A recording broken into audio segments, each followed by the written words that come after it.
અમરેલી ખાતે બગસરા શહેરમાં માનસ મેઘાણી રામકથા પ્રારંભ થઈ છે અને હજારો ભક્તો આનંદ માણી રહ્યા છે। ચિત્રકૂટ ધામ ખાતે પૂજ્ય મોરારી બાપુ દ્વારા રામકથાનું રસપાન કરાવવામાં આવ્યું। ભક્તો મોરારી બાપુના મુખેથી કથાના ભાવીપૂર્ણ સંદેશો સાંભળી રહ્યા છે। પ્રસંગે વિવિધ રાજકીય અને સામાજિક આગેવાનો ઉપસ્થિત જોવા મળ્યા।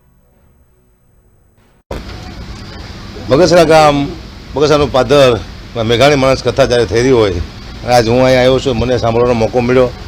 અદ્ભુત કથાનું જ્યારે અહીંયા આયોજન થઈ રહ્યું હોય, મોરારી બાપુ શ્રી બધાને કથા સંભળાવતા હોય, મુગ્ધમય જાય બધા બની ગયા હોય।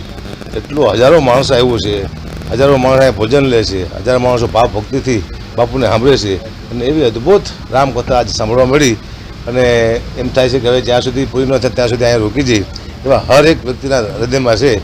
તો હું બગસરાની આ ધરતીને ભાગ્યશાળી સમજું છું કે આ ધરતીમાંથી આવી માણસ કથા થઈ અને હવે પછી બગસરાની ધરતીમાં બહુ સારા સારા કામો થતા રહે એવી મા ભગવતીની પ્રાર્થના। જય માતાજી, જય મોગલ, જય સિયારામ। ખાસ કરીને ઝવેરચંદ મેઘાણી, બિલકુલ ઝવેરચંદ મેઘાણી એટલે એવા કવિ છે સાહેબ,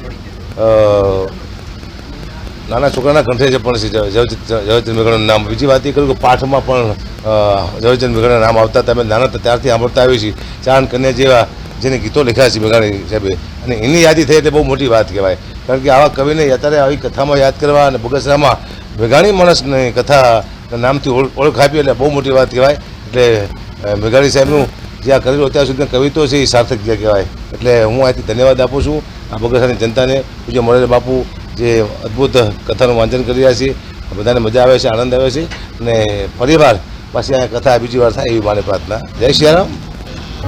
બગસરાના આંગણે પૂજ્ય બાપુ પધાર્યા છે અને મેઘાણી માનસ કથા એને આપી છે। લેખણ સઘળા લોકની ટાંકુ તોળાણી, એમાં વધી તોલે વાણિયા તારે લેખણ મેઘાણી।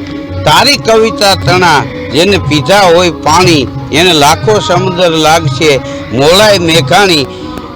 મેઘાણીભાઈને રાષ્ટ્રીય શાયરનું બિરુદ ગાંધી બાપુએ આપેલું અને મેઘાણીભાઈએ સૌરાષ્ટ્રની રસધાર, સોરઠી સંતો, સોરઠી બારવટિયા અનેક પુસ્તકો આપ્યા અને આઝાદીની લડત વખતે ચળવળ વખતે પણ જેઓએ કવિતા લખેલી કે ખબર નથી અમારા પંથ પર અમ પર શી આફત પડી છે, ખબર છે એટલી માં ભોમની હાકલ પડી છે।